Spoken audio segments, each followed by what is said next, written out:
we penetrate the elbow. If not, and we look to make space, and we expose the wrist. Okay? We do this by pushing the hands down and pulling the elbow towards me. So when she goes to move around, it's pretty easy to control her from here, and it's pretty easy to expose the wrist and go through and lock. If your partner tries to beat you and re-pummel back inside your leg, I put her hand to the floor, I scissor my legs, and I go Kimura. If I don't see that, and I feel like my partner locks their hands, so now I try to put the hand on the floor, I can't do it. No problem.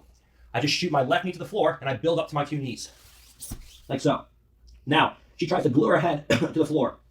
No amount of pressure will keep her head on the floor when I just simply step my right leg up, and I lift with my right elbow. That's all I need. Now, I fall back down to a hip, I lock my Yoko Senkaku, and I play my game from there. Okay? So we have we have the Kimura locked. As she goes to get up, we follow her by moving to the left.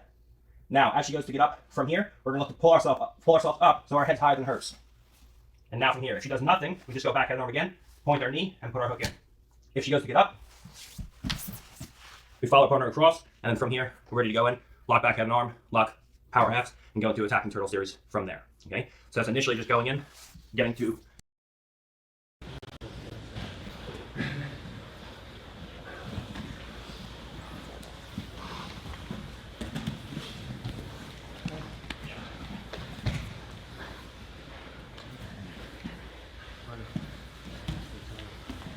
yeah.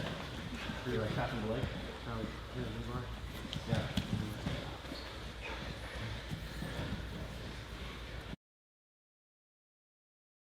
So we initially come through, we lock the Kimura, and we feel like we can't separate the hands to get the hand behind the back, and we can't lock the Yoko Senkaku.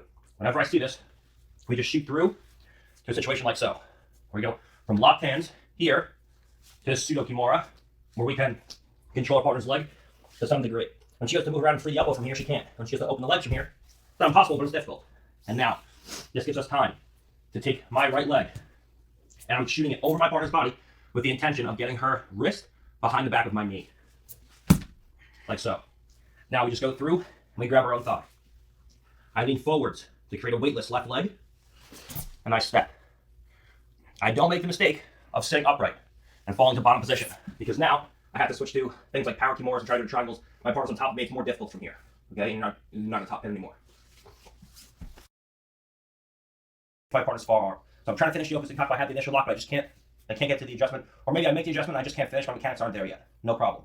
Whenever I see the hands are separated, we come in, we grab the Kimura. If my partner's naive, and I can easily just put her hands to the floor, great. Most people won't be naive. So she goes to take a grip inside of her own thigh. Whenever I see this, I reach through and I physically grab the meat of my partner's hand, and then I lock my hands in place. Now, I put a bend in her wrist by pushing directly in the space where her hand and her wrist meet with my thumb.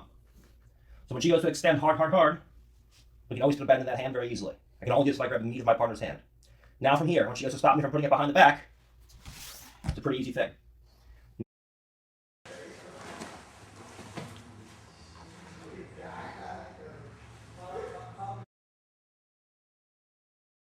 Yoko Senkaku and being disciplined with their leg position and their elbow position, so you can't attack a Kimura because you can't unlock the hands. You can't attack a Yoko Senkaku because you can't expose the elbow, and you can't attack a legs Kimura because your knee and your elbow are connected.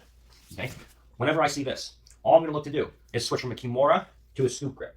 When I take a scoop grip, I make sure that I put my shoulder below my partner's knee. If my shoulder is above my partner's knee, my scoop grip is meaningless. So I go shoulder below the knee.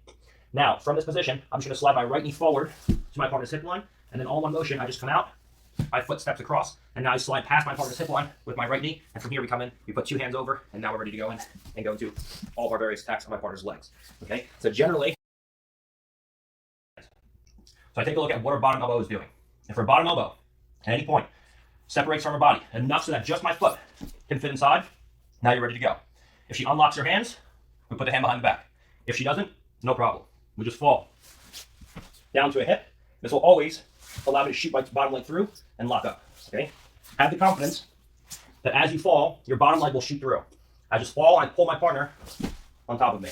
So the bottom leg makes an easy transition. Now, from here, we come through, we catch our partner's tricep, and we invert our toes down towards the floor.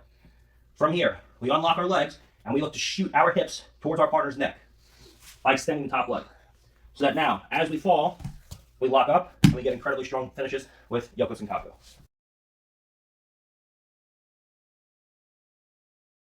Together, they've met. I think that's the third time they've actually met now. Craig's won one and Mateus has grabbed two. So Otan, he's jumped on an arm there, Craig. Very good on the arm. And has he got reverse triangle He as well? has. He's got the reverse triangle. He's in sort of similar position as we saw Cade in earlier. Yeah, he took the time to tighten that triangle up. He did. Adam's got a bit of strapping on that hand, doesn't he, as well? Don't know if there's a finger injury or a hand, whatever, but Craig's trying to separate that by pulling the elbow across, tighten the triangle up as well. Wadinsky in a lot of trouble early on here. Craig's got those long legs, hasn't he, that suited that triangle. He's And got he's got the the tap. tap! Unbelievable. Wow! Lock up this Kimura here. And now, from here, I like to put the hand behind the back immediately. So we pull away from the grip. Okay, we can pin the elbow down with our knee. We can do stuff like this. Again, unlikely you're going to be able to separate your partner's hands from here, but assuming you can, we put the hand behind the back. Now again, I want the best bend as possible. So from here, I fall down to my elbow. When you're training, do not fall down to your shoulder first, because you're going to break your partner's arm with a gravity break. So make sure your training partner's safe. I fall down to an elbow first, and now we're in here. If I was to fall down to my shoulder, we're in a full break. You're going to break your partner's arm. I put the best bend I can in the arm. I flare my elbow out. And now from here, I just work on getting my head to the power line, lifting the elbow, and we get incredibly strong finishes. I do not push with my right hand. My right hand is just a support hand, so that you can't move your arm around. The finish comes from a lifting action of my elbow, like so. And worst case scenario, she straightens that arm out, no problem.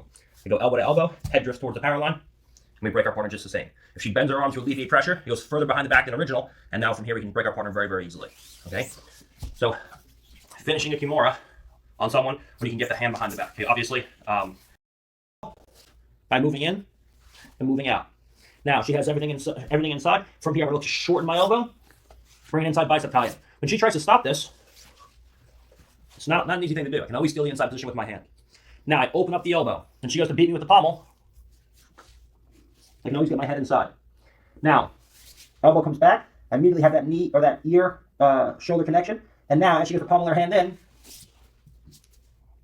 I'm in a very good position now to go into attacks. I cannot have